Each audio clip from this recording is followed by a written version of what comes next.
उत्तर प्रदेश में राजनीतिक सरगर्मियां लगातार बढ़ती जा रही हैं। मंगलवार को बहुजन समाज पार्टी से जुड़े कई लोग अखिलेश यादव से मिले। वही अखिलेश यादव जो आज से 4.5 साल पहले उत्तर प्रदेश के मुख्यमंत्री हुआ करते थे और फिलहाल वो समाजवादी पार्टी के अध्यक्ष हैं, राष्ट्रीय अध्यक्ष हैं। इसके साथ साथ भारतीय जनता पार्टी भी कई छोटे छोटे दलों को अपने साथ करना चाहती है। कई लोगों की मुलाकात अमित शाह से हुई है। तो कुल मिलाकर के ये समझ में तो आना बड़ा स्वाभाविक है कि भाई अगले साल चुनाव है तो चीज़ें अपने हिसाब से बदलेंगे ही बदलेंगे। यहाँ बड़ी महत्वपूर्ण बात है बहुजन समाज पार्टी का लगातार टूटते जाना। कई लोग अखिलेश के साथ बातचीत कर रहे हैं, कुछ लोगों ने समाजवादी पार्टी ज्वाइन भी कर ली है।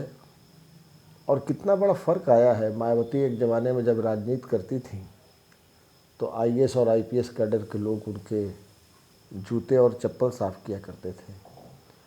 मायावती इन दिनों कोप भवन में है, आप ऐसा कह सकते हैं। उनको कोई पूछने वाला नहीं है।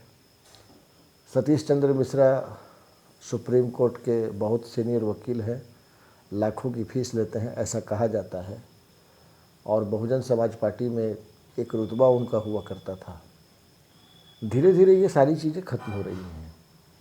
आज जैसा कि मीडिया रिपोर्ट्स में कहा जा रहा है, आज जिन लोगों ने अखिलेश से मुलाकात की उनमें कई लोग ऐसे थे जिन्होंने मायावती पर कम सतीश चंद्र मिश्रा पर ज़्यादा आरोप लगाए, संगीन आरोप लगाए, अपशब्द भी कहे। उनकी नाराज़गी थी, उनके मन में जो खुन्नस था वो था। 2006 में हम लोगों ने देखा गोरखपुर, लखनऊ, बांदा कई इलाकों में हम लोगों ने देखा कि स्थिति क्या थी। और 2006 से लेकर के 2021 तक 15 साल का मेरा तजुर्बा है उत्तर प्रदेश का, खास करके पूर्वी उत्तर प्रदेश का। और पश्चिमी उत्तर प्रदेश को तो हम लोगों ने अभी टच नहीं किया। जोनल कोऑर्डिनेटर हुआ करते थे। जोनल कोऑर्डिनेटर जुगल किशोर भी थे। जुगल किशोर भारतीय जनता पार्टी में आ गए। कई लोग आए, ये पहले की बात है। तो वसूली का भी एक ठेका हुआ करता था कि साहब आप वसूल करके लाइए। मायावती के जन्मदिन पर करोड़ों अरबों रुपए की संपत्ति पता चलता है कि लोग नोट लेकर के आते थे और ये कहा जाता था कि ये कार्यकर्ताओं का प्यार है। उनको कई मैगजीन्स में दौलत की बेटी के अभी तगमा दिया गया और कितना सही है कितना गलत है ये तो ईश्वर जाने। पर वो जो धौंस पट्टी थी, वो जो एक टेरर उनका हुआ करता था, अधिकारियों की स्थिति इतनी ख़राब रहती थी जिसको लिखा नहीं जा सकता, बोला नहीं जा सकता। आप ये लिटरली समझिए कि वो थर थर काँपते थे। लंबे समय तक उन्होंने उत्तर प्रदेश में हुकूमत किया। काशीराम का भी सपोर्ट था, बाद में काशीराम नहीं रहे, फिर ये आए, नवाजुद्दीन सिद्दीकी हुए।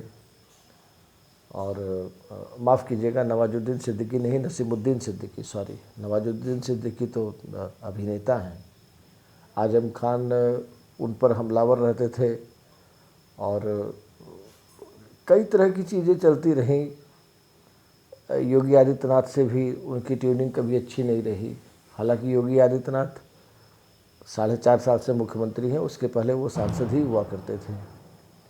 लेकिन वो बसपा की सरकार हो चाहे समाजवादी पार्टी की सरकार हो, जो भी सरकार रही हो, विपक्ष में जब योगी जी थे, भारतीय जनता पार्टी के झंडा बरदार थे, तो उन्होंने मुकाबला किया और बड़े कायदे से मुकाबला किया। 4.5 साल पहले जब ये मुख्यमंत्री बने, उसके बाद से ही बहुजन समाज पार्टी में निरंतर एक क्षरण, एक गिरावट हम लोगों ने नोट किया है। चूँकि ठेका पट्टा का काम लगभग संपन्न हो गया, सारा कुछ एक सिस्टमेटिक तरीके से चलने लगा, तो उस 2006 से 2021 के टेन्योर को देखिए तो एक टेन्योर उसमें ऐसा भी रहा है जब मायावती ने हुकूमत किया है। हम लोगों ने देखा उसको, और उसमें कहीं भी जाकर के रेड करना, अधिकारियों को ऑन द स्पॉट सस्पेंड कर देना। लेकिन बड़े बड़े अधिकारी जिनके ऊपर में संगीन आरोप थे, उनको भी मायावती ने छोड़ दिया। अब उसके पीछे का कारण क्या था पता नहीं। दलित वोटों को लेकर के मायावती बराबर कॉन्शियस रहीं। अच्छा खासा दलित वोट उनको मिलता था और हकीकत यह है कि उनकी सरकार भी बनी तो दलित वोटों के कारण ही बनी। अब जैसा कि कई समीक्षक भी मानते हैं, दलित वोट भी अब मायावती के पास नहीं रह गए, वो भी बढ़ते जा रहे हैं। जो पसमानदा मुसलमान हैं वो ओवैसी की तरफ जा रहे हैं, जो थोड़ा अगड़ी जाति के मुसलमान हैं वो उनका रुझान समाजवादी पार्टी की तरफ है। तो छोटी छोटी पार्टियां हैं, उनमें मुसलमानों का वोट बट रहा है। समाजवादी पार्टी की ओर मुसलमानों का एक बड़ा तबका अभी से ही झुकान की तरफ से है। आप उसको कह सकते हैं कि आने वाले समय में, खास करके जब 2022 का चुनाव होगा, तो अप्रत्याशित रूप से संभव है कि मुसलमानों का एक बड़ा तबका 80 to 90% वोट हो सकता है कि इनको मिल जाए। लेकिन इसकी कोई गारंटी नहीं है, इसकी कोई गारंटी नहीं है।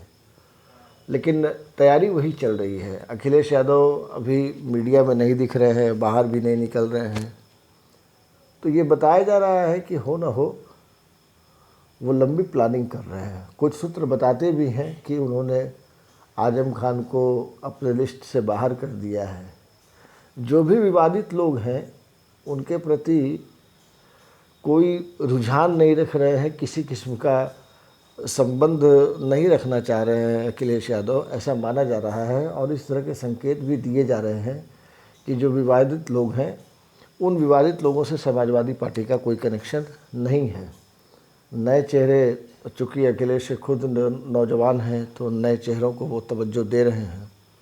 पर इस पूरी प्रक्रिया से आप देखिए तो बहुजन समाज पार्टी, जिसका एक बहुत बड़ा जनाधार हुआ करता था, वो उत्तर प्रदेश के राजनीतिक समीकरण से फिलहाल लगभग गायब दिख रही है। चढ़गुंडन की छाती पर मोहर लगा हाथी पर, कुछ इसी किस्म का नारा मायावती ने दिया भी था, वो बोलती भी थी। गोरखपुर की एक दो सभाओं में मैंने सुना भी। लेकिन पता नहीं गुंडे कहाँ गए, हाथी कहाँ गए। हाथी पर वोट कौन मारता है, नहीं मारता है, क्योंकि दलित समाज में भी अब अलग अलग ओपिनियंस हैं, अलग अलग लोगों की इच्छाएं हैं। वो नहीं चाहते हैं कि अब उनके साथ मायावती का हाथ रहे। कारण उसके बहुत सारे हो सकते हैं।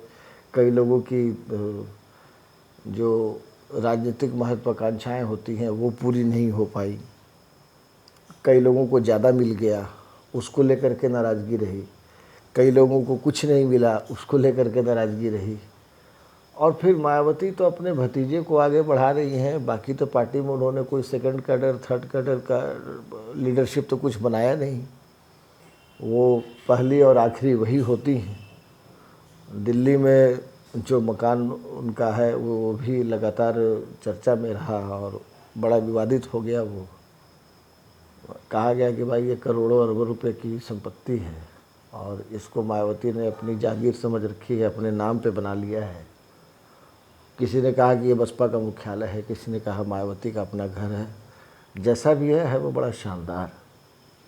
तो आज अब जब चुनाव में 8 से 9 महीने, 10 महीने का टाइम बचा है, समाजवादी पार्टी अंदर से एक्टिव है, भारतीय जनता पार्टी अंदर और बाहर दोनों से एक्टिव है।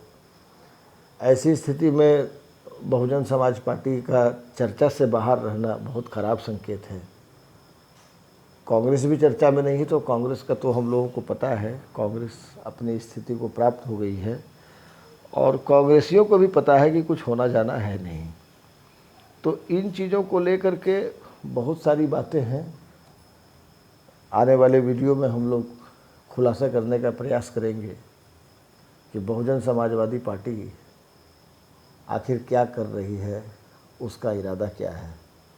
तब तक बने रहे हमारे साथ। नमस्कार।